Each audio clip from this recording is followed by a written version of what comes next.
Oh, je rêve qu'un prince vienne me sauver dans mon donjon où j'ai été enfermée. Me voilà, jeune princesse, je viens te sauver.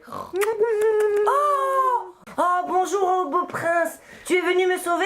Oui, princesse, et j'ai dû combattre plein de dragons. Oh, qu'est-ce que tu es beau et tu m'aimes en plus. Tu m'as sauvé. C'est génial. Toute ma vie, j'attendrai toujours que tu me sauves.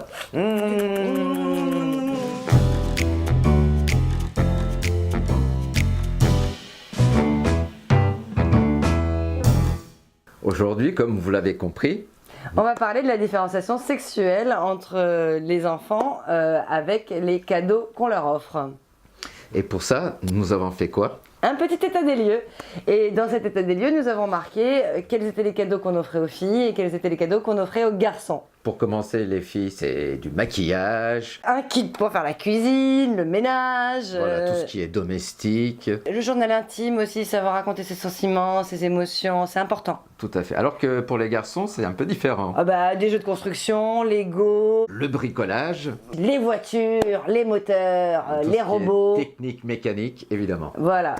Donc du coup, on se rend compte qu'il y a quand même une différenciation dans les cadeaux qu'on fait aux garçons et aux filles. Et alors, on s'est interrogé, on est allé sur des moteurs de recherche. Et on a trouvé quoi, Devrim? Bah, sur des sites de vente de jouets, Ouais. qu'il y avait un filtre. Oh, il y en a plusieurs des filtres de recherche. Mais le filtre de recherche qui nous a le plus choqué, c'est celui... Garçon-fille. Voilà. Si vous cherchez un cadeau, eh ben vous êtes obligé de vous poser la question si l'enfant sera une fille ou un garçon quand vous cherchez sur ces sites-là. Il y en a un seul qui n'avait pas ce filtre. Et puis alors du coup, on s'est rendu compte aussi, on est tombé sur une étude de l'IET, Institution of Engineering and Technology. Tu le dis tellement mieux que moi. Merci. Et bien on s'est rendu compte, enfin ils se sont rendus compte dans cette étude que 89% des jouets qui étaient destinés aux filles. Était de couleur rose. Ouais, voilà. Et on s'est rendu compte aussi que 31% des jouets STEM, eux, Eh sont ben, destinés Pour les garçons. garçons. Comment on en est arrivé là, Aline? Ah bah ça c'est une grande question et c'est une question je dirais commerciale car on se rend compte que le marketing de masse se développe dans les années 80-90 À peu près, oui, grosso et modo. qu'ils ont bien compris la technique du rose et du bleu pour vendre davantage et que les garçons ne veuillent pas prendre les jouets des filles et les filles les jouets des garçons et comme ça on peut vendre 2 fois plus. Bah oui, au lieu de vendre un seul jouet, un jouet pour un garçon et un jouet pour une fille. Mais c'est merveilleux comme technique. C'est mercantile.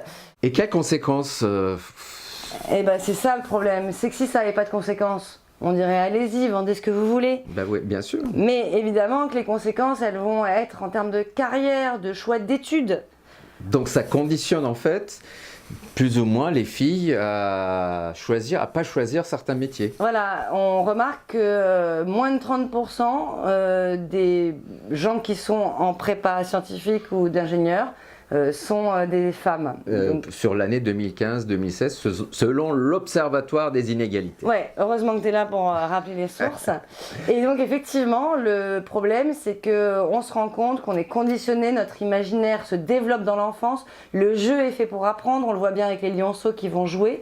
Nous, c'est la même chose, et sauf qu'on apprend à remplir des rôles, et on voit bien encore que les tâches ménagères sont beaucoup plus endossées par les femmes, et que les femmes choisissent moins les carrières scientifiques. Tout à fait. Alors, qu'est-ce qu'on aurait comme possibilité pour enrayer ça? On a des petites initiatives qu'on peut proposer? Des bonnes pratiques, oui, effectivement.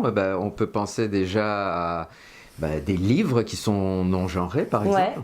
Vous pouvez aller sur des sites internet où on vous donnera des conseils de littérature non genrée pour les enfants en fonction de leur âge. Et puis on a aussi, je crois, alors on va leur faire un peu de pub, mais ils se sont placés là-dessus d'un point de vue marketing, c'est plutôt intéressant. PandaCraft, qui cherche à faire des jouets unisexes. Ce sont des kits de construction qu'ils envoient tous les mois, il me semble. Ouais, un truc comme ça. Après, vous pouvez aussi faire des cadeaux qui sont beaucoup moins matériels, du type, par exemple pour votre enfant, lui offrir un parrainage à un enfant dans un autre pays du monde et créer de la solidarité entre les peuples grâce à ça. Merveilleux. Et qu'on soit une fille ou un garçon, c'est important de l'apprendre. Cadeau très original. N'est-ce pas? Ah oui. Et le mot de la fin, Aline? Ah bah, le mot de la fin, ce serait posons-nous la question de ce que nous transmettons à nos enfants et demandons-nous si nous voulons une société qui soit très genrée avec des rôles bien prédéfinis dès l'enfance. Voilà, et n'oubliez pas de mettre des commentaires si vous avez d'autres idées de cadeaux et de partager cette vidéo. À très Merci. bientôt. À très bientôt. À bientôt.